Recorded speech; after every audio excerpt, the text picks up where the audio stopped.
Ok, tier list des meilleures choses à faire pour réussir en e-commerce en 2025. J'en vois beaucoup trop. Vous allez sur des trucs qui ne servent à rien, très clairement. Et c'est pour ça que je fais cette vidéo tier list. Au moins, vous allez aller sur les choses essentielles, les choses qui vont vous faire gagner de l'argent et qui vont vous faire débloquer votre situation actuelle. Également, pourquoi je fais une tier list, c'est que là, on est le 1er octobre. C'est le début du Q4. J'ai pas forcément le temps de tourner une autre vidéo. Et comme ça, je condense vraiment la valeur dans une vidéo et je vous envoie vraiment le maximum de valeur dans celle-ci. Également, je vous fais déjà l'appel à l'action. Si vous souhaitez vous former pendant le Q4 et tout exploser, n'hésitez pas à prendre un appel avec moi, le lien il se trouve du coup dans la description. Sinon, il y a également ma formation gratuite. Bref, on commence sans plus tarder la vidéo. Ok, on commence du coup la vidéo. Le tracking. Le tracking, où est-ce que je vais le placer à votre avis? Le tracking, c'est vraiment S. Le tracking, c'est le truc le plus important. Pourquoi? Ça fait remonter la data, donc ça va optimiser ton algorithme, que tu sois sur Facebook, Google, TikTok, enfin peu importe la plateforme. Le tracking, c'est le truc le plus important pour optimiser ta data, mais surtout savoir ce qui fonctionne. Quels ads fonctionnent, quels sont tes produits qui fonctionnent, pourquoi aussi ça fonctionne, optimiser tes pubs, enfin bref, le tracking c'est le truc le plus important. Traquer mais vraiment tout, CPC, CPM, enfin bref, tu traques tout. Le tracking c'est le truc le plus important. Donc avoir un bon tracking, c'est la chose la plus importante. Pour vous dire, moi je paye tous les mois pour un tracking server-side pour avoir vraiment de la qualité dans mon tracking parce que c'est le truc le plus important, tout simplement. Donc le tracking, je le mets en S. Direct, c'est le truc le plus important dans n'importe quel business, que ce soit dans l'e-com ou autre chose. Là, on est vraiment spécialisé dans l'e-com, mais le tracking, c'est le truc le plus important. Facebook Ads. Alors, Facebook Ads, ça va dépendre. Est-ce que tu es débutant ou pas du tout? Si tu es débutant, je vais plutôt le mettre en C, voire D, même plutôt D. Si tu es assez expérimenté, que tu as du budget, surtout, c'est que tu as du budget, là, ok, je vais le mettre en A. Après, ça va dépendre de tes objectifs. Là, pour la vidéo, je vais équilibrer, je vais le mettre en B, ok? Moi, je pars du principe que là, tu es débutant, tu fais pas forcément beaucoup d'argent, alors même, je vais le mettre en D. Pourquoi? Facebook, toute la compétition va dessus. Les gens sur Facebook, ils sont quand même assez aware au drop. C'est beaucoup plus compliqué de se faire une place au vu de la compétition. Et surtout sur Facebook, tu payes au niveau des impressions et non du coût par clic. C'est-à-dire que si tu as des visiteurs ou non,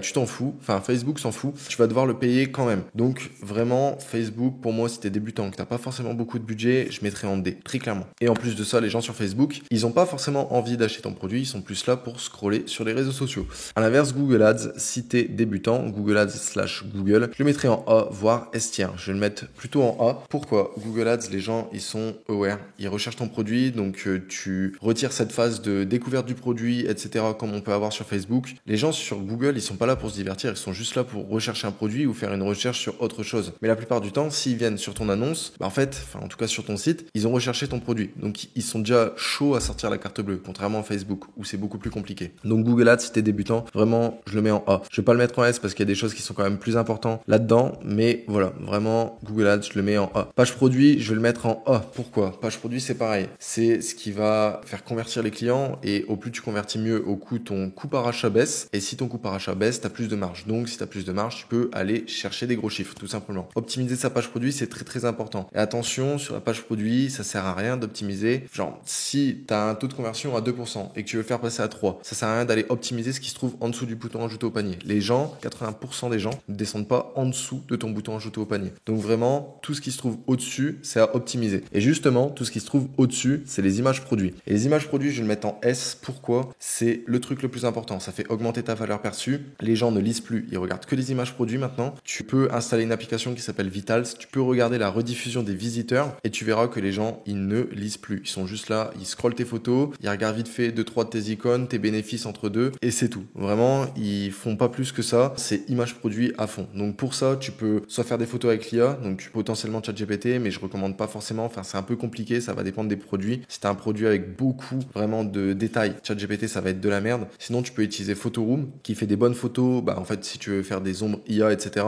Sinon, tu peux également utiliser Lazada, Wildberries ou encore MarketIndex.ru qui sont des plateformes russes où tu vas trouver des belles photos produits. Ensuite, ta homepage. Est-ce que oui ou non, ça va te faire réussir dans l'e-commerce? Clairement que non. Je vais mettre en D. La homepage, très clairement, tu peux avoir une homepage qui est optimisée ou non, on s'en bat les couilles. Très clairement, on s'en bat les couilles. En tout cas, quand tu fais de la ads, quand tu fais du SEO, c'est totalement différent. Mais quand tu fais de la ads, vraiment, c'est pas la chose la plus importante. La plupart de ton trafic ne va pas venir sur ta homepage. Et même si tu fais du SEO, ok, c'est important pour ranker. Alors là, je les mettrai en B. Mais c'est pas ça qui va faire convertir et qui va te faire gagner plus d'argent. La homepage, les gens, il y a peut-être 5% de ton trafic qui va aller là-dessus. En tout cas, quand tu fais vraiment de la ads, quand tu fais du SEO, ok, t'as peut-être 50% de ton trafic qui va venir de là quand vraiment t'es bien positionné sur le mot-clé principal. Donc là, c'est ça, je le remonterai en B. Et vous savez quoi, je vais même le mettre en C, du coup, pour équilibrer entre les deux. Mais la homepage, c'est pas le truc à optimiser, c'est pas le truc qui va te faire gagner énormément d'argent. Le choix de la niche, je vais le mettre en A. Très clairement, pourquoi? Parce que choisir une bonne niche avec un CPC assez faible, en tout cas dans mes critères sur Google Ads, un KD assez faible et surtout des concurrents en dropshipping, on est sûr de faire de l'argent. Donc vraiment, la niche, c'est pour moi top A. C'est vraiment un des trucs à regarder principalement. Le choix de la niche, c'est ce qui va faire 90% de tes résultats. Donc vraiment, passe du temps là-dessus. C'est vraiment l'étape clé. Ensuite, pour parler de ça, de la niche, on va avoir l'étude de marché. L'étude de marché, pour moi, c'est en S, très clairement. Pourquoi? Tu sais qui sont tes concurrents, qu'est-ce qu'ils font que ça marche chez eux, qu'est-ce qui pourrait potentiellement faire que ça fonctionne plus chez eux, donc du coup, leurs points faibles. Et du coup, également, tu sais c'est qui ton avatar client, à qui tu vas pouvoir parler. Et en sachant à qui tu vas pouvoir parler, tu vas pouvoir faire un site de qualité, répondre du coup aux attentes de tes clients, donc ce qui va faire augmenter ton taux de conversion et ce qui va également te faire plus d'argent, tout simplement. Donc vraiment, étude de marché, c'est S-tier. C'est ouf le nombre de personnes qui ne font pas d'études de marché, que ce soit au niveau de Google, Facebook, et encore plus Facebook. Pour moi, c'est encore plus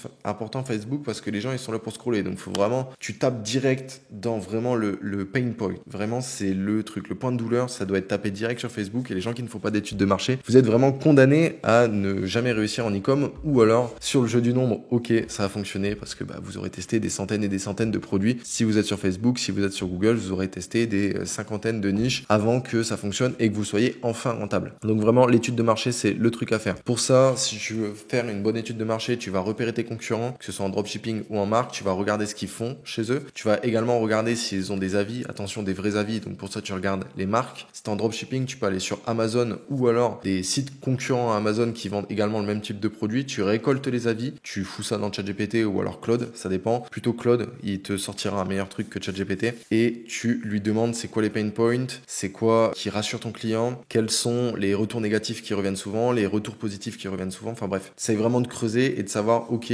comment je vais vendre mon produit / mes produits à ce client. L'étude de marché, c'est le truc le plus important. Ensuite, l'emailing, je vais le mettre en A. En vrai de vrai, je vais le mettre en A. Pourquoi? Parce que l'emailing, ça dépend comment tu vas le mettre en place, mais au moins, le strict minimum, c'est avoir un flow de paiement abandonné. Pourquoi? L'emailing, ça te fait quand même gagner 30 à 40% de ton CA s'il est bien exécuté. Donc déjà, au grand minimum, flow de paiement abandonné. Comme ça, on récupère déjà potentiellement 20 à 30% des gens qui viennent jusqu'au checkout, qui rentrent leurs informations, leur email, etc. et qui ne vont pas jusqu'au bout. Donc, pour un flow de paiement abandonné, entre guillemets, réussi, moi, c'est la structure que j'utilise. Premier mail, 5 minutes après que le mec est abandonné. Deuxième mail, on renvoie le lendemain, donc 24 heures après. Troisième mail, 2 jours après, là, j'envoie un premier code promo de 10%. Ensuite, je renvoie 48 heures après pour dire qu'il ne reste que 24 heures sur ce code promo. Après, dernier mail, qui est le cinquième, là, je fais le plus gros code promo. Celui-ci dure 72 heures et je fais pas de rappel. Donc voilà, moi, au niveau de ma structure, donc au moins ça, emailing, c'est-à-dire un flow pour le paiement abandonné. Tu peux faire le pop-up de bienvenue, c'est pareil, tu vas récupérer des emails. Alors, ça va amener à aussi plus de conversion, mais dans tous les cas, si le mec n'a pas converti avec le pop-up, tu vas le revoir avec le flow de Welcome Series. Également, essaye de mettre en place avec l'emailing, c'est des ventes privées tous les mois. Vraiment, en fin de mois, tu peux faire une vente privée, mais que pour ceux qui sont dans ta base mail. En fait,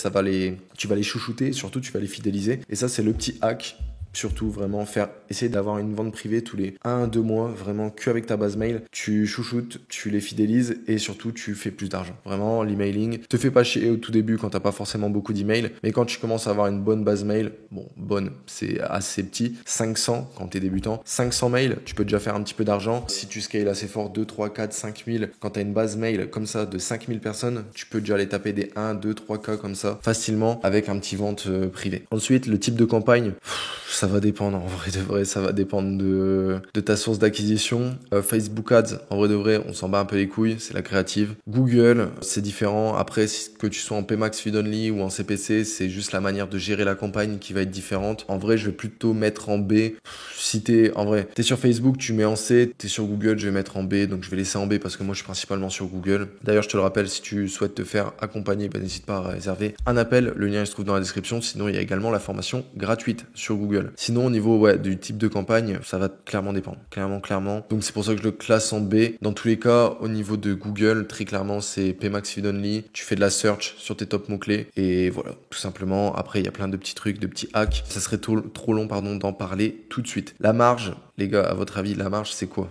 C'est S. C'est avec le tracking. Vraiment, c'est au même niveau. La marge, c'est le truc aussi le plus important. Il y en a, vous avez des ROS break-even qui sont beaucoup trop. J'ai déjà vu des ROS break-even à 2,5. Et 2,5 un ROS break-even. C'est beaucoup trop compliqué d'aller faire de la marge sur du ROS break-even 2,5. Ça veut dire qu'il faut que tu aies un retour sur investissement publicitaire de 2,5 pour générer de l'argent. Ça veut dire que si tu dépenses 1 euro en pub, il faut que tu génères à minima 2,50 euros pour être sans gain et sans perte. Donc vraiment, le ROS break-even, donc ce qui est avec la marge, en tout cas ton ROS break-even, il faut qu'il soit au plus bas, donc il faut que ta marge soit vraiment au plus haute. Au minimum, mais vraiment au grand minimum. Je parle sur Google, x3, c'est vraiment le gros minimum, ok. Au niveau de Facebook, c'est x5, le grand minimum, ok. Et pareil, il y a du coup le panier moyen qui va avec ça. Au niveau du panier moyen, avant sur Google, je t'aurais dit au-dessus de 30 euros minimum. Après, ça va dépendre de ton coût produit, clairement. Si tu as un panier moyen à 30 euros, il faut que ton coût produit soit vers 3 euros, 3, 4, 5 euros, allez, voire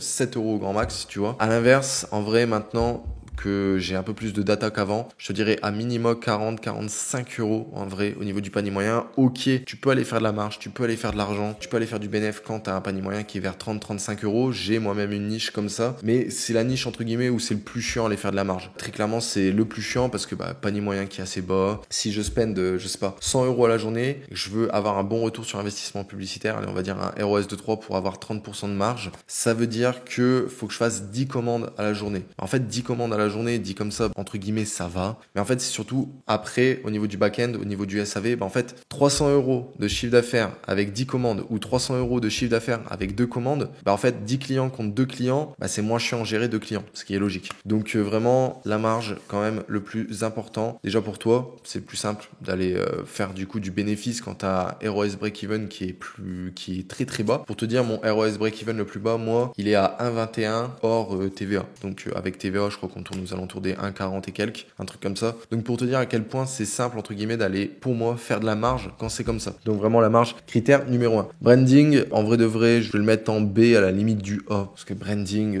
ça va dépendre. C'est pas le truc non plus qui va te faire step up, tu vois, en vrai de vrai. C'est pas le truc qui va te faire gagner le plus d'argent, très clairement. Mais branding, c'est quand même important. Ensuite, on va voir l'urgence. L'urgence, c'est pareil, je vais le mettre en B. C'est pas le truc le plus important, surtout sur le marché FR. Ok, c'est toujours cool d'avoir de l'urgence.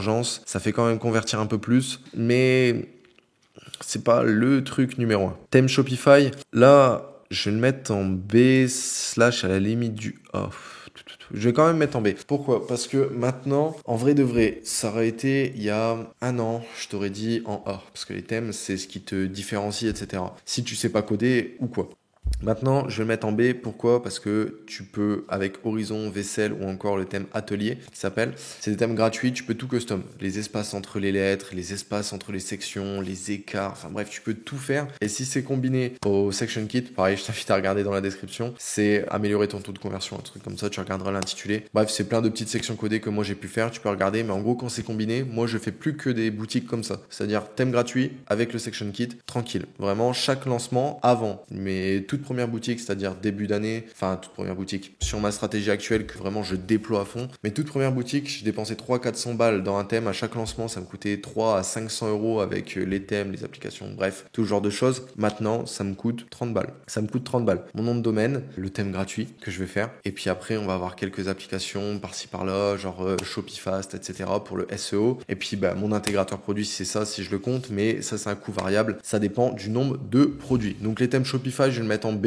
Ok, avoir un thème Shopify quand même payant, c'est quand même mieux, très clairement. Si tu sais pas coder, si tu sais coder, tu te fais pas chier. Enfin, fais-toi ton propre thème Shopify, très clairement. Mais voilà, moi je le mets en B. Cross-sell, je vais quand même le mettre en B à la limite du A également, quoique je vais plutôt le mettre en A. Pourquoi? Augmentation du panier moyen, ce qui fait que tu as une augmentation de ta marge, ce qui fait que c'est plus simple d'aller faire du bénéfice. Donc quand même cross-sell, très très bon truc. Je sais pas pourquoi j'allais le mettre en B, mais en A, c'est très clairement un cross-sell, c'est incroyable. Si tu as des produits qui peuvent être complémentés avec d'autres, c'est le truc à faire. Je pense à, par exemple, je sais pas, tu vends des paniers pour chiens, tu mets en cross-sell des jouets pour chiens.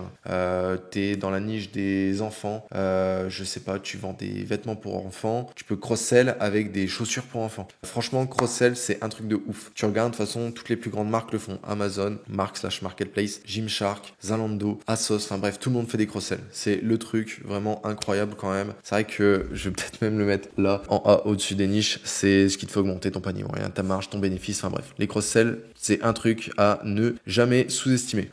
Ensuite, on va avoir les after sell. After sell, c'est après la vente, c'est pareil. En vrai de vrai, je vais le mettre au même niveau, quoique c'est quand même en dessous des cross-sell.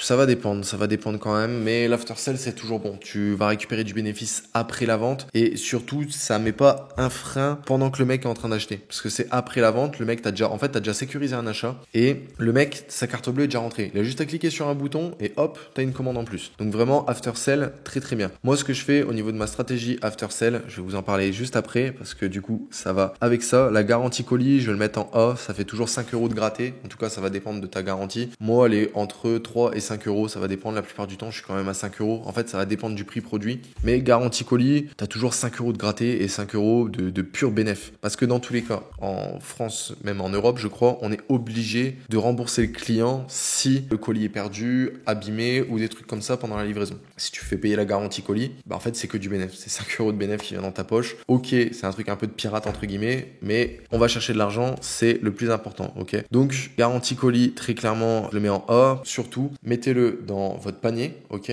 déjà, si vous pouvez. Sinon, dans le panier, moi, ce que je fais, la plupart du temps, je le mets pas dans le panier, en fait, la plupart du temps, ça va dépendre. Mais ce que je fais, c'est que dans le panier, moi, je mets un cross-sell, vu que je suis avec des boutiques qui ont quand même entre 300 et 1000 produits. Donc en fait, je peux faire un maximum de cross-sell. Donc dans le panier, ça dépend. Si t'as pas beaucoup de produits et que tu peux pas forcément faire beaucoup de cross-sell ou des cross-sell qui peuvent être assez intelligent. Très clairement, garantie colis, tu le mets dans le panier. Sinon, moi, je le mets en after sell, c'est-à-dire que pour ça, j'utilise l'application Reconvert. Tu vas en after sell, tu le mets en premier, garantie colis. Et si c'est accepté, bah, c'est tant mieux. Et après, je fais un deuxième after sell où je propose un autre produit à moins 15%. Sinon, je fais l'after sell avec la garantie colis. Si c'est refusé, ça repart sur tout simplement des nouveaux produits avec 10%. Si le mec refuse encore l'offre, là, je fais 20% sur celle-ci. Et voilà, au niveau de mes after sell, ce que je fais et ça fonctionne plutôt bien. Et encore une fois, on augmente l'AOV, donc le panier moyen, ce qui nous fait plus de marge. Donc, toujours très très good. L'offre, je le mets en S, c'est clairement ce qui te différencie sur ton marché, ce qui te différencie de tes concurrents, en plus de tes photos produits, etc.